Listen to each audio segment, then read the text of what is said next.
ଯେବେ ଈଶ୍ୱରଙ୍କୁ ଦେଖା ହୁଏ ତେବେ ତାଙ୍କୁ ମୁଁ ନିଶ୍ଚୟ ପଚାରନ୍ତି, ହେ ଈଶ୍ୱର, ମୋତେ କାହିଁକି ତୁମେ ପଙ୍ଗୁ କରିବ? କି ଭୁଲ କରିଥିଲି ମୁଁ? ମୋ ପ୍ରଶ୍ନର ଉତ୍ତର ତାଙ୍କୁ ମୁଁ ନିଶ୍ଚୟ ମାଗନ୍ତି।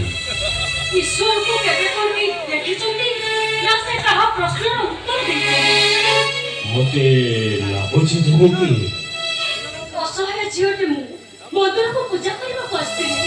ହଠାତ୍ ଦୁଇ ଜଣ ଗୁଣ୍ଡା ମୋତେ ଫଲୋ କଲେ ଆଉ ତାଙ୍କ କବଳକୁ ବଞ୍ଚିବାକୁ ଯାଇ ଆପଣଙ୍କ ସହିତ ଧକ୍କା ହେଇଗଲି। ଆରେ ନାଇଁ ରେ ମା, ନା ସେମିତି କିଛି ତା ଛଡ଼ା ମୁଁ କଙ୍ଗ ବାର ଦୁଆର ବୋଲି ଭିକ ମାଗିଛ, ତମେ କଥା ହେଲ ବୋଲି ମୁଁ କାହିଁକି ଖାଇବ? ଚାଲ, ଆଜିକାଲି ସମାଜରେ ଯାହା ଚାଲିଛି ନା, ପ୍ରତ୍ୟେକ ମୁହୂର୍ତ୍ତରେ ରେପ୍, ମର୍ଡର, ରାମଜନ ଏମିତି କେତେ କ'ଣ ଚାଲିଛି। ତମେ କେବେ ସୁରକ୍ଷିତ ନୁହଁ ଜମା। ଚାଲ।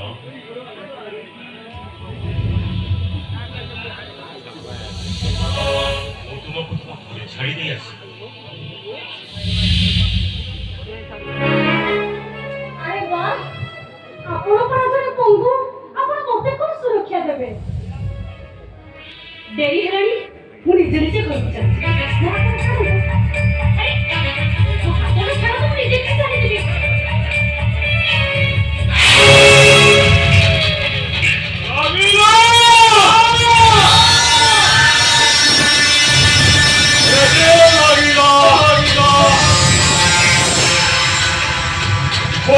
ଛାତିରେ ନିଆଁ ଲାଗିଲା।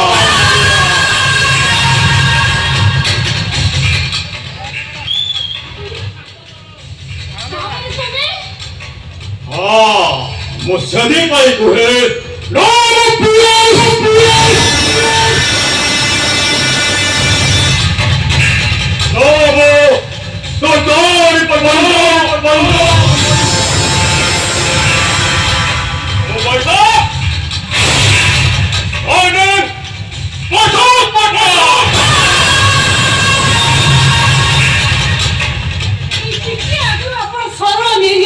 କଥାବାର୍ତ୍ତା କରୁଥିଲେ ହଠାତ୍ ଏମିତି ତୋ ନରମ ଦେହ, ନରମ ମାଂସ, ତୋର ଯୌବନ ଦେଖି ମୋ ଛାତି ହାର୍ଟ ବିଟ୍ରେ ନିଆଁ ଲାଗିଲା। ସୁନ୍ଦରୀ ଝିଅମାନଙ୍କୁ ଦେଖିଲେ ମୋ ଛାତିର ହାର୍ଟ ବିଟ୍ଟା ଖାଲି କମେ।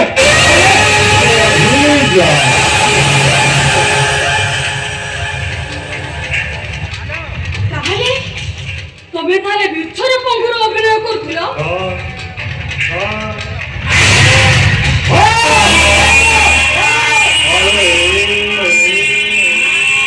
ପଙ୍ଗୁର ଅଭିନୟ କରି ମୁଁ ମୋ ସାମ୍ରାଜ୍ୟରେ ରାଜ କରି ଚାଲିଛି। ପଙ୍ଗୁ ବଳିଗଡ଼ ଲୋହ ବଂଶର କାମନ ବସନ ମୋହ ନାହିଁ।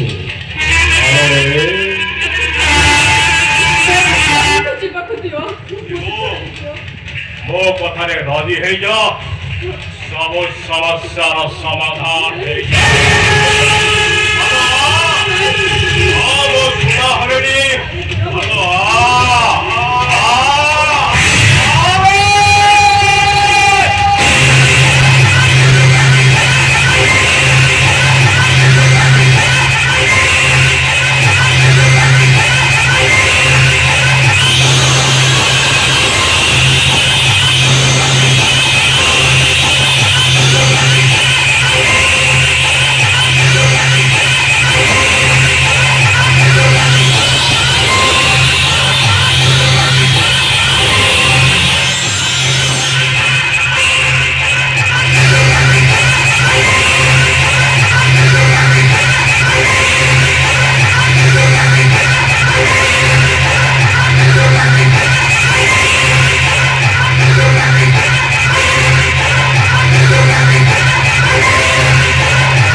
जो जगत अब से तो पूरे पोंगु लोग ठीक से चाली पानी हेले एते पर काम करियो केमती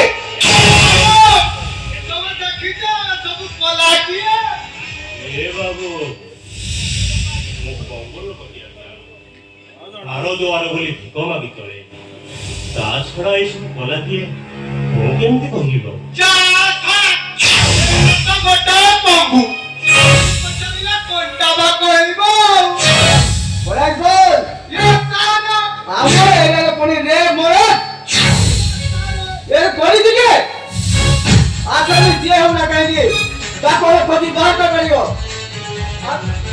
आज कहो दो तो मैं नहीं चला